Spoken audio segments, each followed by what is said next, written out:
Hey guys, I have a hoarse voice again. I don't know what I do wrong with my life, but it happens a lot to me. It happened in November, so I don't know. Anyway, just that you know it's not my normal voice. Jordan asked me to talk about like being overweight, obese in recovery, and then also overshoot set point weight. So maybe I'm gonna combine. I don't know yet if like I have enough time to talk about both of it in one video. Let me start with being overweight, obese in recovery. So, of course, when you start off being very skinny, even getting to a normal weight is really hard on you. But then getting out of a normal weight and being overweight or even obese is really, really difficult. For me, I was definitely overweight, especially according to BMI. um, and for one part, I was a little bit lucky because my weight distributed very, very evenly. I don't know why. I think it's because of my genetics that I never had a big stomach. It all, especially at the beginning, it all went directly into my booty, thighs, and boobs. I really don't know why. It's very weird for some reason. But then eventually it just distributed out and I just looked big in general, but not specifically big in one area, you know? But my face was so bloated. I in German they say like a full moon face, or not even in German they say, but they once told my grandma because she had to take this one medicine that just makes you gain weight.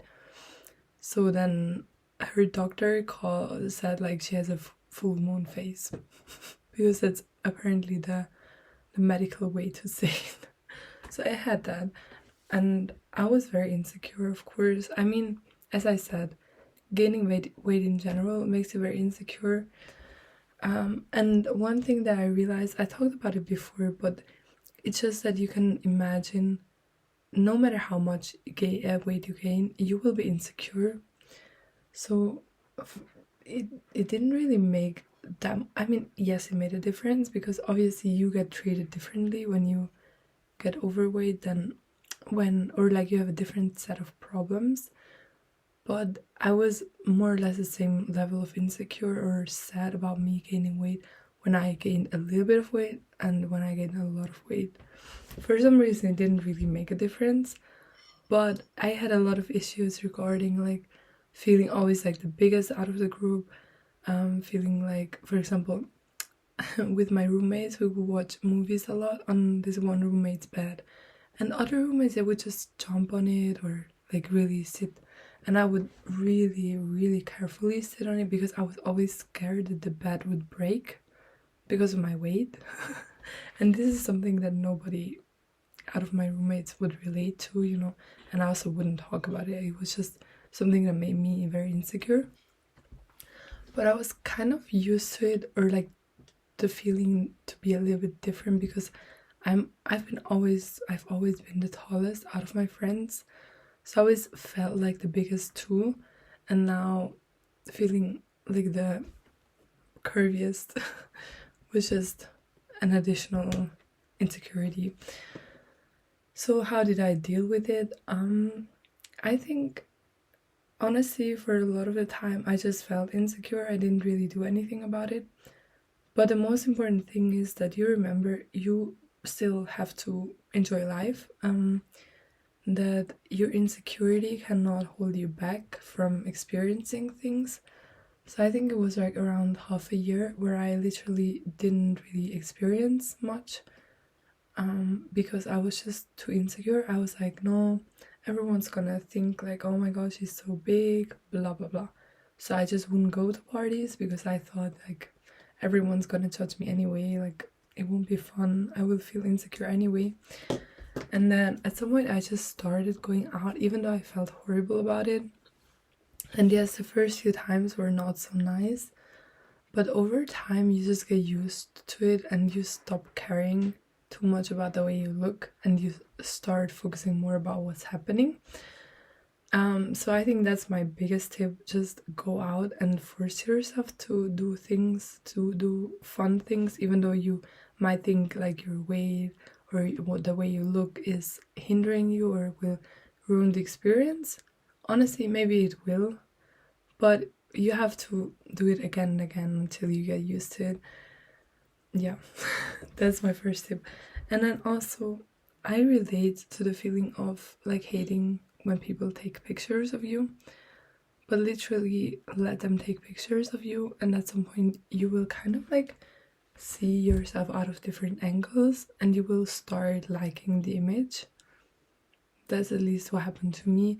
I mean, of course, sometimes I had a breakdown over the way I looked on pictures, but then they would keep on doing pictures because, I don't know, they were really fun. And then at some point I would just honestly kind of start liking them and kind of getting used to the way I looked, and I looked at myself a lot. And when you look at yourself in the mirror, you have a lot of negative thoughts. So what you have to do is you really have to tell yourself really positive things, even though you might not believe it. Like you might look at yourself in the mirror and think, ew. But you have to force yourself to say like, I look normal, I look beautiful, I look good, I'm attracting people, people love me, blah blah blah. And at first you will not believe it. You will just tell yourself and think like, bro, I'm so stupid for telling myself. But you have to keep going and keep telling yourself. Like, it's just self-affirmations in the mirror, because what you struggle with is the way you look, right? So you tell yourself over and over every morning or whatever, multiple times a day. And at some point your subconscious will start believing it because you hear it so often. You just have to replace like these negative thought patterns with positive ones until you start believing it. And trust me, it will work out. You just have to keep doing it and not give up. It will take a long time. I'm not saying it's going to be in 1 week, but over time, you really can change your thought patterns by stopping the negative ones and replacing them with positive ones. Next point, wait, I forgot it. Yes, okay. So what I also did, I started following a lot of, or looking at a lot of people that had a similar body type to mine, and not only seeing them made me feel happy, but also the way people hype them up in the comments. I was like, okay, people like that, people find that attractive. Okay, so I think really surrounding yourself with people that are similar to you so that you don't feel left out. And if that's not possible in real life, because for me, I'm already so much taller, it was nearly impossible to find someone as tall and curvy as me. So I would just find it on social media, and that was enough.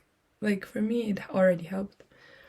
And then always telling yourself the positive things, really leaving your comfort zone every single day, doing the things that scare you, that you think maybe I'm gonna feel shitty. And yes, maybe you're gonna feel shitty at the party because everyone around you is skinny and beautiful. You are beautiful too, just in a different way. Just never forget that what society tells us is not true. In the end, you live in your own reality and you can create it. So really create positive thought patterns, create your life in a way that you enjoy it, create a lot of experiences, and don't make them depend on the way you feel about your looks, but really just enjoy the time instead of the way you look. So yeah, these are a few tips, and I'm now also gonna film a little video about overshoot set point weight, because I know this is like the biggest topic, but yeah.